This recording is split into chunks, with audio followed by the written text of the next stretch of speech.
Indo Myanmar সীমান্তে জঙ্গি ঘাঁটি ধ্বংস, যৌথ অপারেশনে ধ্বংস একাধিক জঙ্গি ঘাঁটি, রোহিঙ্গা জঙ্গিদের একাধিক ঘাঁটি ধ্বংস।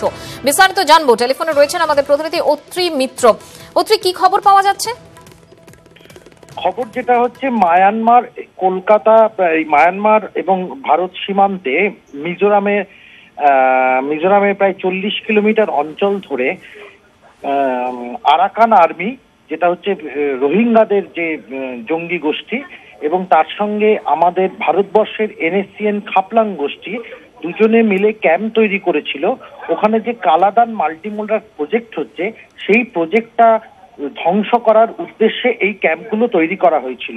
এই খবর পাওয়ার পরে ভারতীয় সেনাবাহিনী এবং মায়ানমারের সেনাবাহিনী যৌথ অভিযান চালায়। গত 2 সপ্তাহ ধরে তারা লাগাতার অভিযান চালিয়ে এই ক্যাম্পগুলো ধ্বংস করেছে। এবং মূলত ওই NSCN খাপলাং গোষ্ঠীর যে মূল জায়গা টাগা, সেই টাগায় হচ্ছে অভিযান চালিয়েছে এবং সেই জায়গায় সমস্ত ক্যাম্পগুলো এরা ধ্বংস করেছে। আমাদের তোমার মনে থাকবে মঞ্জিরা, প্রায় 5-6 বছর আগে ভুটান সীমান্তে আলফা শিবির ভাঙার জন্য একইভাবে ভুটান আর্মির সঙ্গে এইরকম অপারেশন চালিয়েছিল, অপারেশন রাইনো বলে যেটা বিখ্যাত। এদের কি আরো হামলার ছক ছিল? এদের লাগাতার ওই কালাদান প্রজেক্টটা আসলে খুব গুরুত্বপূর্ণ। ভারত, মায়ানমার, উত্তর পূর্ব রাজ্যগুলো এবং বাংলাদেশ এর সঙ্গে সংযোগ স্থাপনের জন্য এটা খুবই ইম্পর্টেন্ট একটা প্রজেক্ট। সেই প্রজেক্টটাকে ধ্বংস করে দিতে পারলে তাদের একটা জঙ্গি কার্যকলাপের একটা গুরুত্বপূর্ণ অভিযান তারা চালাতে পারবে মনে করছিল, এবং সেই জন্যই তারা এই প্ল্যানটা করেছিল এবং ক্যাম্প তৈরি করেছিল। এটা জানার পরেই এই অভিযানটা চালানো হয় এবং ক্যাম্পগুলো ধ্বংস করে দেওয়া হয়েছে। ধন্যবাদ অত্রি।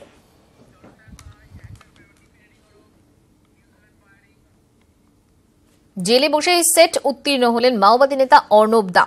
প্রেসিডেন্সি সংশোধনাগার থেকে সেট নেটের প্রস্তুতি নেন অর্ণব। 2012 সালে আসানসোল থেকে UPA ধারায় গ্রেফতার করা হয় মাওবাদী নেতা অর্ণব দাম ওরফে বিক্রমকে। অর্ণবের বিরুদ্ধে পিলদা ESR ক্যাম্পে হামলা সহ 30টিরও বেশি মামলা রয়েছে। ইতিহাসে 69% নাম্বার পেয়ে সেট উত্তীর্ণ হয়েছেন অর্ণব। ইতিহাসে গবেষণার সুযোগ পেলেন বিক্রম, যদিও গারদের বাধা থাকছেই। আমার তো খুবই ভালো লেগেছে। তো ভালো লাগারই কথা, সবারই ভালো লাগার কথা। হ্যাঁ, আমাদের তো লাগবে, সবারই ভালো লাগবে, আপনাদেরও ভালো লাগছে নিশ্চয়ই। নদীরবিহীন সে তো ভারতবর্ষে হয়েছে কিনা জানি না। BA করলো, MA করলো, সব ব্রিলিয়েন্ট রেজাল্ট, সেট করলো, নেটে বসতে দিল না। যাই হোক, নেটে বসতে পারলো না, যে কারণেই হোক বসা গেল না। আর কি রইল বাকি ভবিষ্যতে?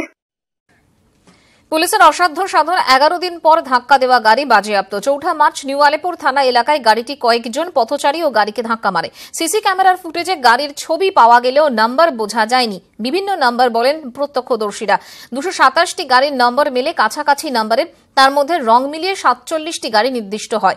সব মালিকদের খোঁজ শুরু করা হয়। বেহালার গাড়ি মালিকের বক্তব্যে অসঙ্গতি পাওয়া যায়। তার মোবাইলে আরই পেতে টাওয়ার লোকেশন মেলে। গ্রেফতার করা হয় গাড়ি চালককে।